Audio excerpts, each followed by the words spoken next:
You're watching Running Report, where we give you running news produced for and by the culture. I'm Joshua Potts, Mr. Possible, and this past weekend, the distance world had its eyes set on Azusa, California for the Bryan Clay Invitational. 3 performances out of the NCAA system really stuck out to me this weekend, starting with the California kid, Colin Sahlman. As many of you already know, Colin Sahlman was part of that legendary Newbury Park High School program.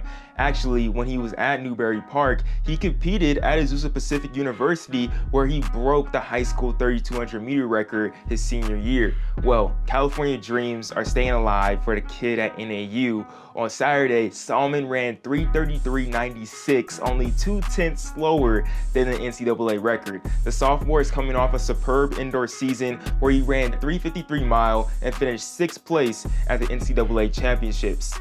Next up, let's discuss Michaela Rose out of LSU, who had the best redemptive arc, I would say, at Bryan Clay. In 2023, Rose was ran down by Nikki Hiltz. I'm talking about it was crazy, and ran a 1:59 to finish 2nd place. In 2024 though, she leads from the front, like always, 57 through the 400 meter, doesn't break down the last 100 meter this time, and wins it with the 2nd fastest 800 meter in NCAA history, 1:58.37. Rose told FloTrack that running more miles and 1,500 meter races has made her feel much stronger in the races. She doesn't break down anymore. She ran the 1,500 meter on Saturday as well in a 4:14. Lastly, let's stop talking about these number 2 all times and move on to record breakers. I'm talking about Parker Valby. She destroyed the field on Thursday night to break the NCAA 10,000 meter record in a time of 30:50, the first woman to go under 31 minutes in NCAA history. For the first 5K, Valby ran with 2 pacers who brought her through 15:30. Valby wouldn't let off the gas though, and ended up negative splitting with a 15:20. Her 30:50 makes Valby the 11th fastest American of all time and the 5th fastest in the world currently in 2024. The Bryan Clay Invitational never disappoints, and the conjunction of Olympic year makes this meet even more intriguing. So let's talk about it. Come on, the conversation's up there. We got 3 collegiate athletes who can all make the U.S. Olympic team. So who has the best chance? Before I go in, I want to hear from you guys. Who do you think has the best chance? Comment down below right now. Let's see if we agree. I'll even comment down below and we'll have a little argument in the comments. I really want to hear what you guys think. And just any other collegiate athlete, who do you think has the best chance to make the Olympic team? Tom Jones was really fast, and there may be a girl over there that we want to talk about as well. All right, but who do I think from these 3, Parker Valby, Colin Sahlman, Michaela Rose, who has the best chance to make the Olympic team? Parker Valby, bro. Like, come on. It's Parker Valby. Parker Valby, 30:50, 11th American all time, you feel me?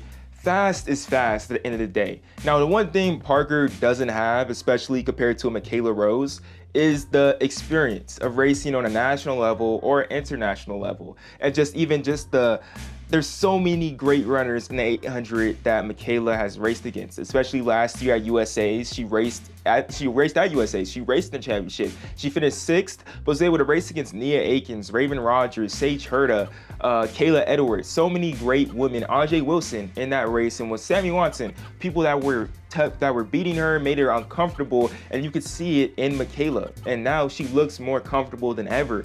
But there's a lot of women that have faster PRs than Michaela that are still running right now, that are faster than 1:58. That's why I wouldn't put Michaela over Parker Valby at this moment. Colin Sahlman, 3:33 is fast, don't get me wrong. But when I look at the men's 15, I've kind of made my mind up that Hobbs Kessler, Yard Nagoose, and Cole Hawker, that's gonna be my top 3. Honestly, until the Olympic trials or something happens different, to be honest. And then when you look at it too, Nathan Green finished right next to Colin Sahlman. He outleaned him. He was at USA's last year. Colin Sahlman wasn't. He has just as good a chance as Colin Sahlman to make that team. And there's a lot of guys just like Nathan Green as well. Now, Parker Valby, like I said, fast is fast. She ran 14:52 indoors, faster than just about any woman in American history. You know what I mean? What she's doing is incredible. And I think I would think that she's preparing more than ever for this Olympic trials. She doesn't compete very often. I doubt she's going to be burnt out when she gets to the Olympic trials. So I would bet on Parker. Like, honestly, Colin's going to be competing hard through the NCAA system. Michaela is going to be competing hard during the NCAA season. Parker, she's in a league of her own right now. Like, if she would have ran in the Bryan Clay Invite 5,000 meter, I think she would have finished about 6th place. No, she would have finished 10th. She would have finished 10th place. Like, oh, I'm sorry. Her closing 5K would have finished her 10th place in the Invite 5,000. Like, it's Parker Valby. She has the best chance. It's gonna be exciting to see for all three of these, because if someone has a bad day in the 15, Colin can make it. If someone has, well, if Michaela has a great day in the 800, she can make it. And then Parker, it's gonna be amazing. And I also have to admit, it's super sad, and I hate to see it. Alicia Monson not be able to compete this year after injury to her meniscus. But like, that opens the door even more for Parker Valby. So yeah, comment down below. I wanna hear what you think. That was a little bit too long, but you know, that's what it is. See y'all next time on Running Report. Let's get it.